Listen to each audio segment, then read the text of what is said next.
नमस्कार। मैंने अपने पिछले वीडियो में एआरएमडी के बारे में शॉर्ट में आपको जानकारी दी थी, तो आज हम एआरएमडी के बारे में ही थोड़ा और ब्रीफ में जानेंगे। एआरएमडी है क्या? जैसा कि आपको नाम से ही पता चल रहा है, एआरएमडी एज रिलेटेड मैक्युलर डीजनरेशन। नाम से ही पता चल रहा है एज रिलेटेड, मतलब एक सर्टेन एज से इसका रिलेशन है। बिल्कुल हाँ। अगर कोई पर्सन 50 ईयर से एबव के है तो उन्हीं को ये ज़्यादा होने की चांसेस है। एआरएमडी होता कैसे है, ये जानना इम्पॉर्टेंट क्यों है, तो मैं आपको ये बता दूं। एआरएमडी जो है कैटरेक्ट ग्लोकोमा के बाद रोशनी जाने का एबव 50 एज में सबसे कॉमन कारण में से एक है ये। इसको थोड़ा हम समझते हैं अच्छे से। तो अगर मैं सिंपल लैंग्वेज में इसको समझाऊंगी तो आप ऐसे समझो कि अगर घर है, कोई कमरा है और उससे डेली गंदगी पाइप के थ्रू निकल रही है। अगर किसी दिन वो पाइप जाम हो गया या गंदा नहीं निकल पाया तो क्या होगा?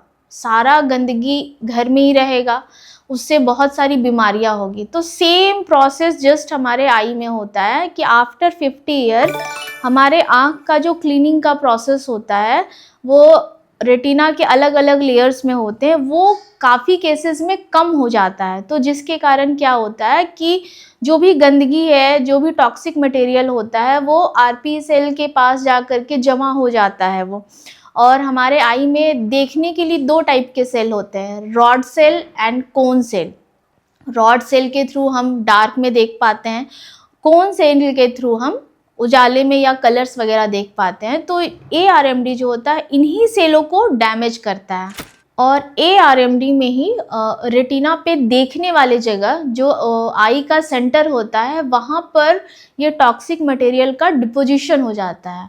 तो उसके कारण क्या होता है कि जिनको भी ये प्रॉब्लम होती है उनको सबसे पहले सेंटर में ही देखने में प्रॉब्लम होता है। उनको ब्लरी दिखेगा सेंटर का विजन, फेस को आइडेंटिफाई करने में उनको प्रॉब्लम होगी। तो इस तरह से हम जान सकते हैं कि पेशेंट को एआरएमडी का प्रॉब्लम है। सेकेंड आते हैं कि एआरएमडी जो है दो टाइप का होता है, जो कि मैंने पहले भी बताया है, ड्राई एंड वेट। ड्राई जो होता है वो काफ़ी स्लो प्रोग्रेशन होता है और अनफॉर्चुनेटली इसका अभी तक कोई ट्रीटमेंट नहीं है।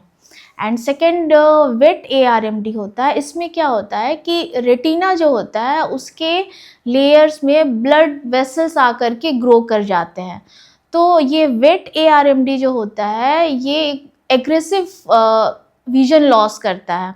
इसमें हम कुछ हद तक, ये तो मैं नहीं कहूँगी कि इसको हम ट्रीट कर पा रहे हैं, बट कुछ हद तक कुछ इंजेक्शंस होते हैं एंटी-वीएजीएफ का, वो दे करके हम काफ़ी हद तक कंट्रोल करने की कोशिश करते हैं या ट्रीटमेंट करने की ट्राई करते हैं हम लोग। अब आते हैं कि एआरएमडी होता कैसे है, किन चीज़ों से रिलेटेड है ये। जो लोग स्मोकिंग करते हैं, जिनका हेल्दी लाइफ स्टाइल नहीं है, जो फूड प्रॉपर नहीं लेते हैं, या फिर जिनको हाइपरटेंशन का प्रॉब्लम है, हेरिडेटरी प्रॉब्लम है, उनमें एआरएमडी होने के काफ़ी चांसेस रहते हैं।